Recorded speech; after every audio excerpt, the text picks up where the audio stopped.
Dreaming Show. Hello, I'm Gabby Company and welcome to the Dreaming Show. Today, my guest is the awesome JOANNE Sophia CHONG from JOANNE. Welcome, JOANNE. Thank you, Gabby, for having me. Thank you for being with us. Could you tell us, please, a little bit about you? What happened with you in the past? Because what I know is that you face some challenges. Right. I think every one of us in our lives face challenges, Gabby. I'm sure you did your fair share Yes, as well. everyone. Yeah. For me, actually, I have a very humble background. I grew up in Singapore. I was educated in Singapore. Spent most of my life in Singapore. I'm 43 this year. 2 years ago, I You migrated. look 20, 25. Oh, thank you. Really? I know. It has a lot to do with how you approach life and all of that. And I think later on we'll have a chance to talk about that. Yes, of course. Yeah, I migrated from Singapore to Melbourne 2 years ago with my husband and my 5-year-old son. And Melbourne is now our home. But before this, I spent all my life working in the corporate world. And only in the last 5 years or so, I started my own business in helping people to feel and look young. Mm-hmm. Yeah. So about that challenges, what happened? Well, as far as challenges concerned, I think I can think of 3 defining moments in my life. The first one was when I got divorced in my first marriage and I had to pick myself up. And it's the first time in my life I had to deal with such a big personal crisis.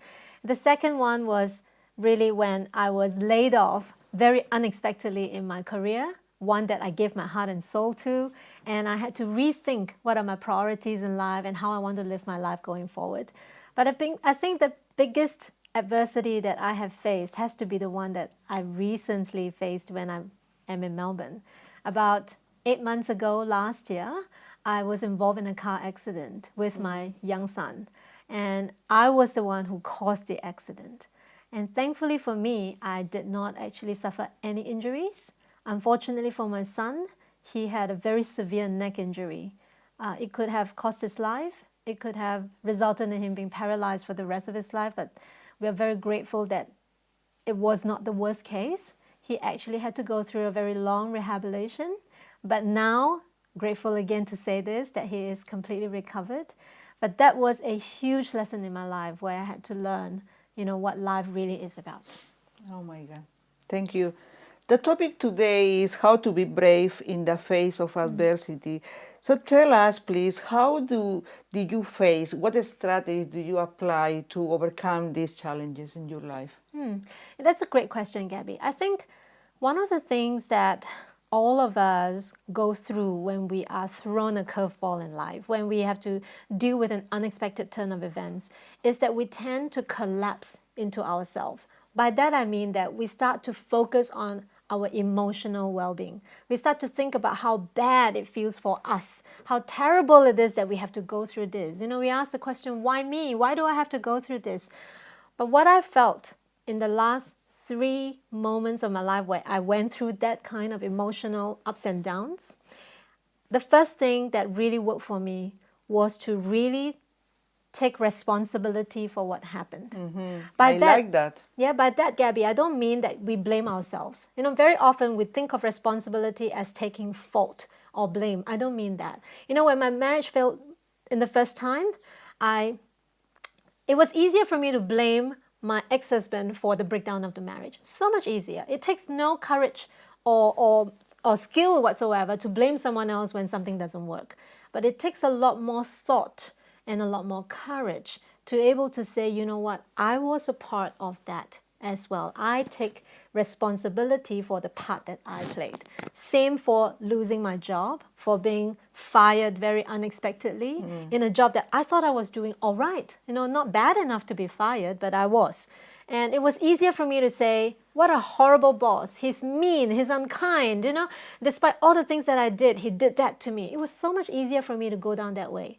But when I really had a chance to turn my life around, the turning moment for me, the defining moment where I started to see life differently was when I said, you know what, I can take responsibility for that. Even for the accident, Gabby, it was a horrendous experience. I wouldn't wish it on anyone.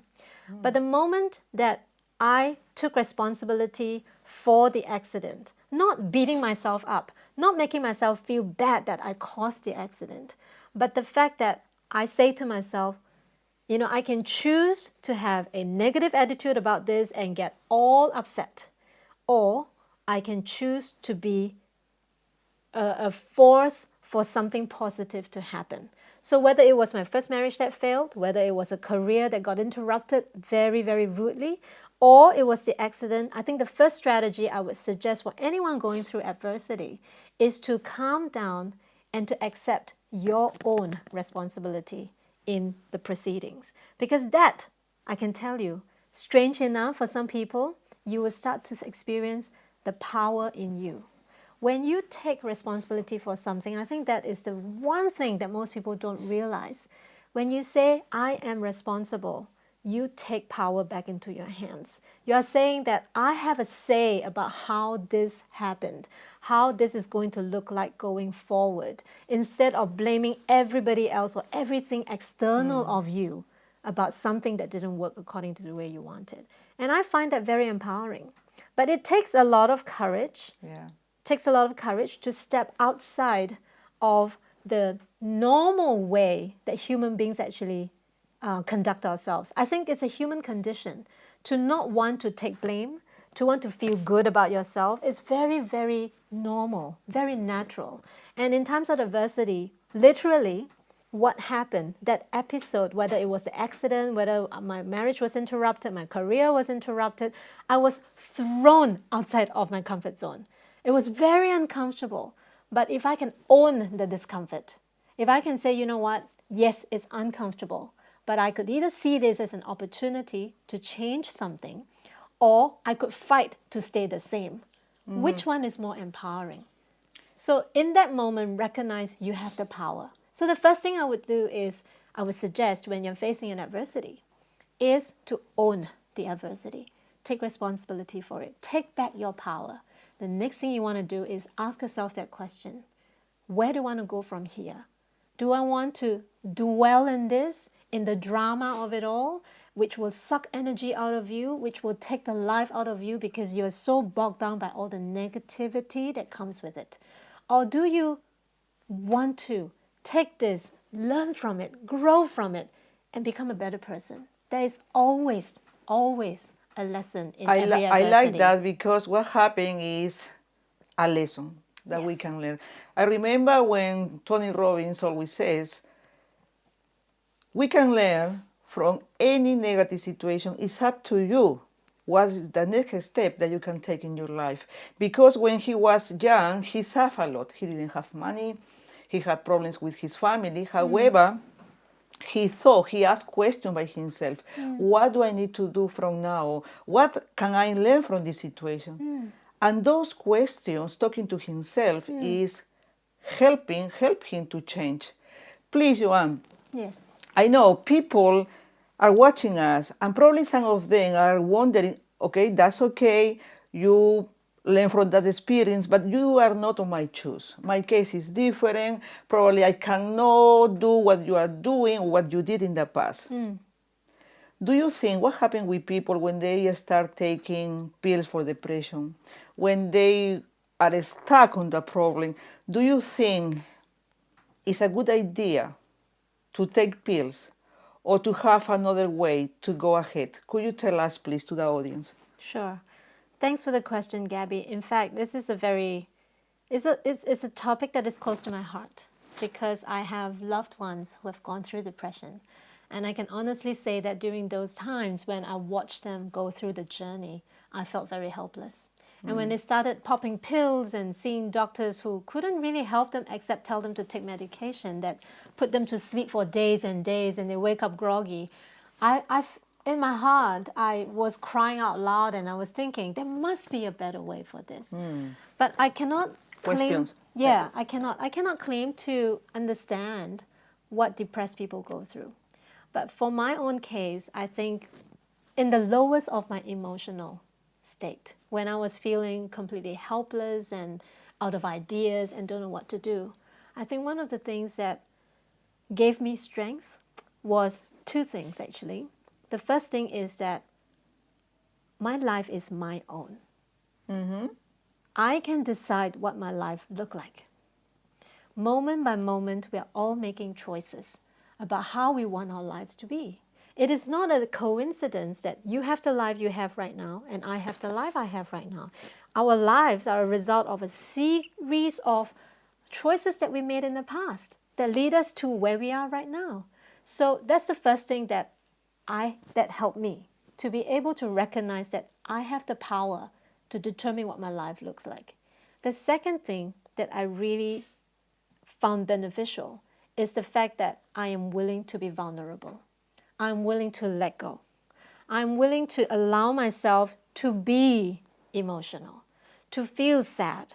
I'm willing and have the compassion for myself to go through that process and still come out We are stronger. human. We are humans. You know, we have been educated. Our education system, I think, worldwide, it's a sweeping statement, I understand. But I think generally, the human tolerance for mistakes, you know, for things that do not go well, is so low that we often take it out on ourselves. The first person we look at when things don't go well, what did I do wrong? You know, and you start to find fault. And that's dangerous. But it is very normal. But that's dangerous. If you can find the kindness and compassion in you for yourself, to give yourself that space to just say, you know what, today I am going to grieve. Today hasn't been the best day. Today has been horrible, in fact, you know, but there's another day. Tomorrow I'm going to come back and I'm going to try and be better. So for me, being compassionate to ourselves is such an important place to live our lives, because compassion starts with self. Before you can be kind to other people, before you can have empathy about what other people are going through. You can't be generous to someone and be selfish for yourself. Yeah, of course. It doesn't work that way. But most of the time, I learned this only very recently, because I've always been the person who give. I spend my entire life trying to help people to fix their problems, my family, my work. That's what I do. And when I found myself out of a work, out of a marriage, and all of a sudden my son is lying in the hospital for the whole month, and I'm looking at all of this and I'm thinking to myself, what can I do? And I realized that, you know, when we talk about lessons in life, you talked about lessons in life. And that is the one thing that I learned. Every episode we go through, there is a lesson specifically meant just for you. It's not the moral of the story. You know, if I was poor and then I grew up being I became a millionaire or a billionaire later on, it's a rags to riches story, yeah? What's the moral of the story? No, I'm not talking about that kind of lesson. I'm talking about the kind of lesson that only you will get to feel, only you get to learn. And when you are able to identify what that lesson is specifically just for you, you can then own it. You can then say, I'm going to take this and go do something with it. You can be a bigger person than who you believe yourself to be. And you can create that life that you deserve. Absolutely. Moment Powerful. by moment. You know, a lot of people look at adversity like one big thing. But if I may, I would like to break it down. Yes, usually we sit up and what grabs our attention is one big crisis. But you know what? That crisis is just one moment in time in your life. You're right. Every day we deal with big or small issues in our life, and we make decisions moment by moment how you want to move. It's life. Nothing is perfect. Exactly. You know, and we have to give ourselves that permission to make mistakes, to be the best we can be no matter what, and still keep moving forward. Your life is not about taking one giant step and then you're there. You're exactly where you want to be. It's about taking the little steps, especially when things are not going your way. You have to find a way around the obstacles. You got to find a way over, under, whatever it takes. But little steps that move you towards the life that you want. You know, these are the defining moments. When adversity hits you, that they are big, they're in your face. Those are the moments that challenge you to be bigger than who you have always known yourself to be. We human beings are not fixed. We are not fixed as one person or one thing or one way. You know, I used to say, I'm like that. take it or leave it. I say that all the time, I said it to my family, I say it to my friends, and people would say, yeah, I don't have to ask Joanne about that. I know what she will say. But now I try to be someone who is flexible. Not just flexible, but really to have the empathy and compassion and to be more like water. Go with the flow. Amazing. Life would throw things at you. If it's not this today, it's something else tomorrow. Yeah. We must try something else always. If something is not working, try something else. Exactly. Try something else. Exactly. But you have to learn from your past mistakes and then move on. Yeah. Most people, they don't learn from the past. They get stuck there. And then they suffer because they go through the same negative emotions. They are playing as a victim. Correct. Auto rewind. It just keeps rewinding. I've been through that. I know what it feels like. The 5 years after my first marriage failed, I was in that dark hole. It felt very, very scary. In fact, when I look back, I think I probably went through some kind of depression without realizing it. But what really pulled me out of it was I finally realized I don't need a man to make me happy. Thank you. Thank you, Joanne. Thank you very much. Could you tell us about your business, please? How people can contact you? Oh, well, in my business, I'm really looking to work with people who want more out of your life, okay? So if you are looking at really bringing your life to the next level, if you want to make a difference to yourself, to the people in your lives, and to the society, please, you can contact me at my email, which you can find on my website, JOANNESOFIA.com. I'll spell it for you, JOANNESOFIA.com. So you can find my email there. If you contact me, write me an email, I promise you I will respond, because I know only people who want to change their lives, who feel that they are called to do something more, would send me that email. Most people would probably watch TV, enjoy it, and not do anything about it. Yes. Tell me, Janice is your business. So how Janice can help people? Right. So, well, as a company, the Jeunesse has an amazing suite of products that help people to look and feel young. We use the most cutting-edge technologies in anti-aging so as to help people to improve their quality of aging. So you don't have to wait till you're 50, 60, 70 years old to start dealing with aging. You can start taking care of yourself earlier. It's a whole new approach to taking care of yourself. Aging, Gabby, is an inside job. It's not against all that we have been taught by the beauty industry. You start applying creams and stuff on your face to make yourself look younger. But I can tell you, real youth come from the inside. That's why people always say, it's that age is a number. There is some truth to that, because if you are young but you feel like old person, overworked and all that, you will look mindset. young. Absolutely, and the mindset, and that's the big part that I'm involved in. I have never in my life sold anything. So being involved in this business, I've got business partners all over the world. I run a global distribution channel where people are using our products, using our technologies on a day-to-day basis. But what I most love about my job, what I most love about the work that I do and passionate about, is helping people to discover their true potential. Because through entrepreneurship, it challenges us to move outside of our comfort zone. I was an employee for 17 years. It was very, very comfortable to have a paycheck waiting for me at the end of the month. But being an employer to myself, being an entrepreneur like you are, Gabby, you would know.